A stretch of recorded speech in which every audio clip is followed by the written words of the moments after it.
Տեսեք, մենք շատ խոսում ենք քրեական մշակույթի դեմ պայքարի մասին։ Հասկանում եք, այն տղան, որ ասենք բանա նվագում, սոլո կամ բաս գիտարա նվագում, հավանականությունը, որ քրեական ենթամշակույթ կամ ասենք ֆլեյտա, չգիտեմ, ցանկացած գործիք, չնայած գործիքներ կան, որ կարող ավելի շատ հարվածայինները,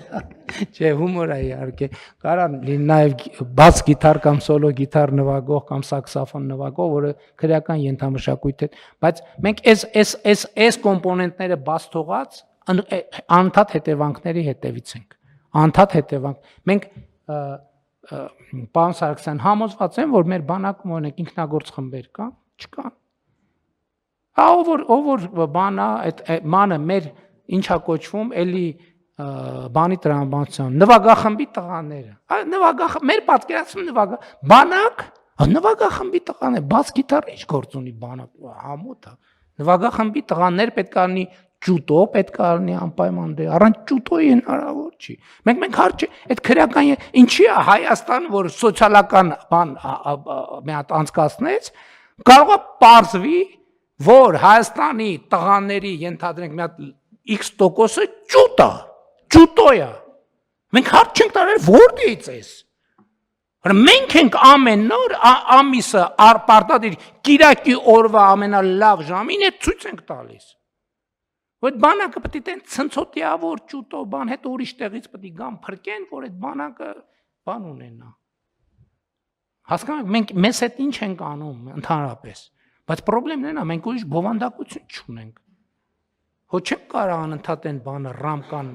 հեռարձակենք եթերով են, որ այն ձենա հանում, ստեղծագործականությունը պետք է խթանել, և սա երիտասարդության շրջանում և մեծերի շրջանում է, դա առանձին ուրիշ խնդիր է,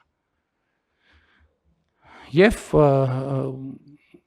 պետք է որ ստացվի, պետք է որ երաշխիք չկա, բայց պետք է որ ստացվի, որովհետև բավարար չափով, այսինքն ինքը օրգանական է ստացվել, են չէ, էլի որ մի օր զարթնել ենք, ես դրա համար հեռվից եկա պատմեցի մեր բաները, թե ինչ փուլերով ենք անցել,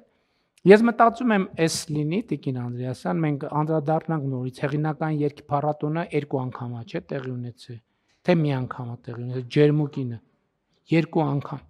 մի հատ անդրադառնանք, եթե այնտեղ էլ շարժ տեսնենք, եթե այնտեղ շարժ տեսնենք, հաճույքով շարունակենք, բայց այնտեղ էլ ես տեսնում եմ, որ պետք է մենք լայն ստեղծագործա, որովհետև տենց հատվածականը մենք անդադ նկատի ենք ունենում, որ ինչ որ մի բան կայացած պետք է լինի, մենք հարթակ տանք, մենք պետք է վերադառնանք զրոյական կետից խթանման քաղաքականությանը